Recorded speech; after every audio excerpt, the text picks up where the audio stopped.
Damai sejahtera bagi kita semua. Berjumpa lagi bersama Renungan Merawat Jiwa. Saat ini kita akan bersama-sama merenungkan sabda Tuhan, yang diambil dari kitab Keluaran, pasal 32 ayat 1 sampai ayat 35. Anak lembu emas. Ketika bangsa itu melihat bahwa Musa mengundur-undurkan turun dari gunung itu, maka berkumpullah mereka mengerumuni Harun dan berkata kepadanya, "Mari, buatlah untuk kami Allah yang akan berjalan di depan kami, sebab Musa ini, orang yang telah memimpin kami keluar dari tanah Mesir, kami tidak tahu apa yang telah terjadi dengan dia." Lalu berkatalah Harun kepada mereka, "Tanggalkanlah anting-anting emas yang ada pada telinga istrimu, anakmu laki-laki dan perempuan, dan bawalah semuanya kepadaku." Lalu seluruh bangsa itu menanggalkan anting-anting emas yang ada pada telinga mereka dan membawanya kepada Harun. Diterimanyalah itu dari tangan mereka, dibentuknya dengan pahat, dan dibuatnyalah daripadanya anak lembu tuangan. Kemudian berkatalah mereka, "Hai Israel, inilah Allahmu, yang telah menuntun engkau keluar dari tanah Mesir." Ketika Harun melihat itu, didirikanyalah mezbah di depan anak lembu itu. Berserulah Harun, katanya, "Besok hari raya bagi Tuhan." Dan keesokan harinya pagi-pagi maka mereka mempersembahkan korban bakaran dan korban keselamatan. Sesudah itu duduklah bangsa itu untuk makan dan minum, kemudian bangunlah mereka dan bersukaria. Berfirmanlah Tuhan kepada Musa, "Pergilah, turunlah, sebab bangsamu yang kau pimpin keluar dari tanah Mesir telah rusak lakunya." Segera juga mereka menyimpang dari jalan yang kuperintahkan kepada mereka. Mereka telah membuat anak lembu tuangan, dan kepadanya mereka sujud menyembah dan mempersembahkan korban, sambil berkata, "Hai Israel, inilah Allahmu yang telah menuntun engkau keluar dari tanah Mesir." Lagi firman Tuhan kepada Musa, "Telah kulihat bangsa ini dan sesungguhnya mereka adalah suatu bangsa yang tegar tengkuk. Oleh sebab itu biarkanlah aku, supaya murkaku bangkit terhadap mereka dan aku akan membinasakan mereka, tetapi engkau akan kubuat menjadi bangsa yang besar." Lalu Musa mencoba melunakkan hati Tuhan, Allahnya, dengan berkata, "Mengapakah, Tuhan, murka-Mu bangkit terhadap umat-Mu, yang telah kau bawa keluar dari tanah Mesir dengan kekuatan yang besar dan dengan tangan yang kuat? Mengapakah orang Mesir akan berkata, Dia membawa mereka keluar dengan maksud menimpakan malapetaka kepada mereka dan membunuh mereka di gunung dan membinasakannya dari muka bumi? Berbaliklah dari murka-Mu yang bernyala-nyala itu dan menyesallah karena malapetaka yang hendak kau datangkan kepada umat-Mu. Ingatlah kepada Abraham, Ishak dan Israel, hamba-hamba-Mu itu, sebab kepada mereka engkau telah bersumpah demi diri-Mu sendiri dengan berfirman kepada mereka, Aku akan membuat keturunanmu sebanyak bintang di langit, dan seluruh negeri yang telah kujanjikan ini akan kuberikan kepada keturunanmu, supaya dimilikinya untuk selama-lamanya." Dan menyesallah Tuhan karena malapetaka yang dirancangkannya atas umatnya. Setelah itu berpalinglah Musa, lalu turun dari gunung dengan kedua loh hukum Allah dalam tangannya, loh-loh yang bertulis pada kedua sisinya, bertulis sebelah menyebelah. Kedua loh itu ialah pekerjaan Allah dan tulisan itu ialah tulisan Allah, ditukik pada loh-loh itu. Ketika Yosua mendengar suara bangsa itu bersorak, berkatalah ia kepada Musa, "Ada bunyi sorak peperangan kedengaran di perkemahan." Tetapi jawab Musa, "Bukan bunyi nyanyian kemenangan, bukan bunyi nyanyian kekalahan, bunyi orang menyanyi berbalas-balasan, itulah yang kudengar." Dan ketika ia dekat ke perkemahan itu dan melihat anak lembu dan melihat orang menari-nari, maka bangkitlah amarah Musa, dilemparkannyalah kedua loh itu dari tangannya dan dipecahkannya pada kaki gunung itu. Sesudah itu diambilnyalah anak lembu yang dibuat mereka itu, dibakarnya dengan api dan digilingnya sampai halus, kemudian ditaburkannya ke atas air dan disuruhnya diminum oleh orang Israel. Lalu berkatalah Musa kepada Harun, "Apakah yang dilakukan bangsa ini kepadamu, sehingga engkau mendatangkan dosa yang sebesar itu kepada mereka?" Tetapi jawab Harun, "Janganlah bangkit amarah tuanku, engkau sendiri tahu, bahwa bangsa ini jahat semata-mata. Mereka berkata kepadaku, buatlah untuk kami Allah, yang akan berjalan di depan kami, sebab Musa ini, orang yang telah memimpin kami keluar dari tanah Mesir, kami tidak tahu apa yang telah terjadi dengan dia." Lalu aku berkata kepada mereka, "Siapa yang empunya emas haruslah menanggalkannya." Mereka memberikannya kepadaku dan aku melemparkannya ke dalam api, dan keluarlah anak lembu ini. Ketika Musa melihat bahwa bangsa itu seperti kuda terlepas dari kandang sebab Harun telah melepaskannya, sampai menjadi buah cemooh bagi lawan mereka, maka berdirilah Musa di pintu gerbang perkemahan itu serta berkata, "Siapa yang memihak kepada Tuhan datanglah kepadaku." Lalu berkumpullah kepadanya seluruh Bani Lewi.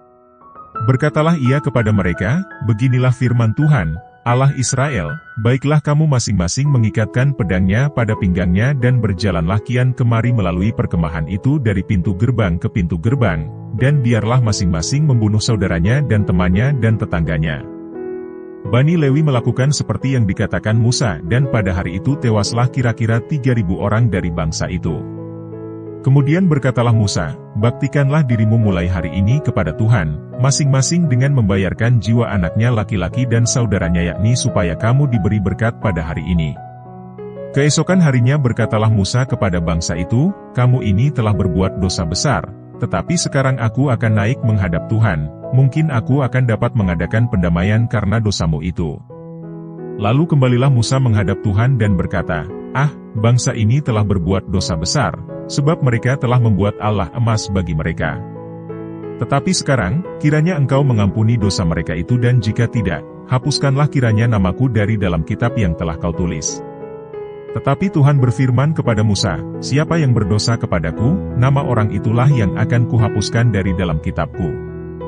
Tetapi pergilah sekarang, tuntunlah bangsa itu ke tempat yang telah kusebutkan kepadamu, akan berjalan malaikatku di depanmu, tetapi pada hari pembalasanku itu aku akan membalaskan dosa mereka kepada mereka."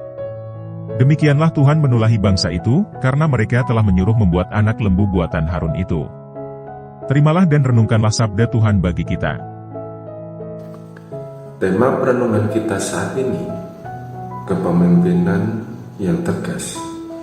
Nas kita diambil dari ayat 19a sampai 20.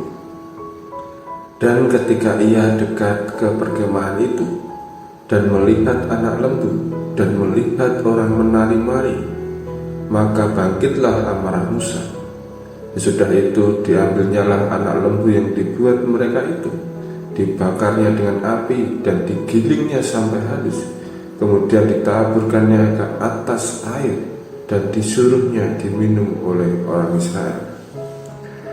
Sekilas banyak orang yang menganggap menjadi penguasa atau pemimpin merupakan jabatan yang menyenangkan karena dapat mengatur bawahannya, tanpa disadari bahwa menjadi seorang pemimpin memiliki beban moral dan tanggung jawab yang sangat besar terhadap orang-orang yang dipimpinnya.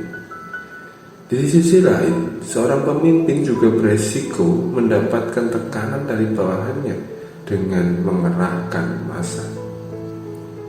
Dalam bacaan ini, kita dapat melihat cerita mengenai Musa yang sedang berada di Gunung Sinai untuk menghadap Allah, dan kepemimpinan diwakilkan kepada Harun untuk menjaga bangsa Israel. Karena sudah lama Musa berada di gunung dan tidak kunjung turun, maka mulailah timbul keraguan dalam diri bangsa Israel. Mereka menginginkan membuat Allah bagi mereka, karena Musa tidak kunjung turun dan tidak diketahui nasibnya di sana. Karena tekanan bangsa Israel itulah, Harun menjadi lembah dan membiarkan bangsa Israel membuat anak lembu emas. Walaupun Harun menggunakan kata-kata, "Hai Israel, inilah Allahmu yang telah menuntut engkau keluar dari tanah Mesir," hal itu tidak berarti menjadi perkenan Allah.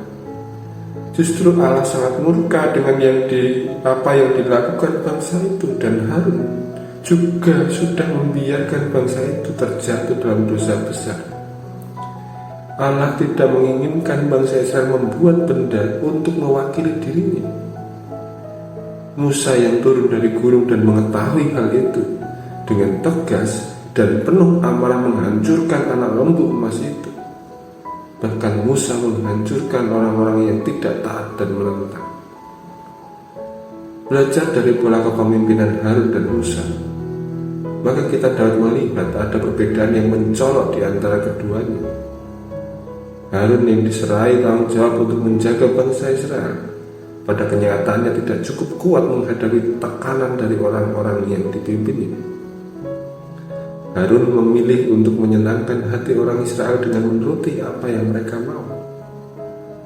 Berbeda hal dengan Musa yang justru dengan berani dan tegas tanpa ada kompromi, menghancurkan anak lembu emas karena itu sangat jahat di mata Tuhan. Musa berani menunjukkan otoritasnya sebagai pemimpin dan memegang teguh pada kebenaran firman Tuhan.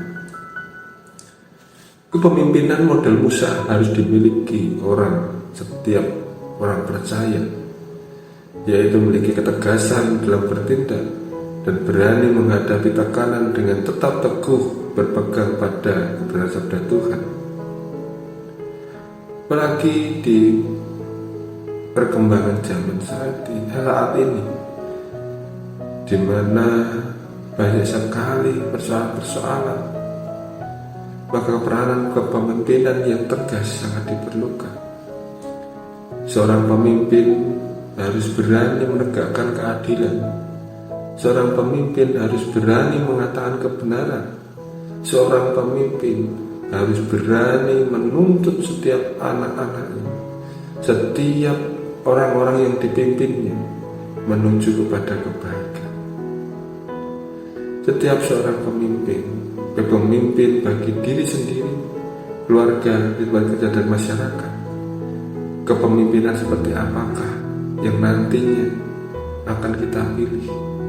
Apakah kita memilih menjadi pemimpin seperti Musa yang berani menyatakan kebenaran dengan penuh ketegasan, atau kita model pemimpin seperti Harun yang kalah oleh masa, yang mau menuruti masa walaupun apa yang mereka minta itu keliru?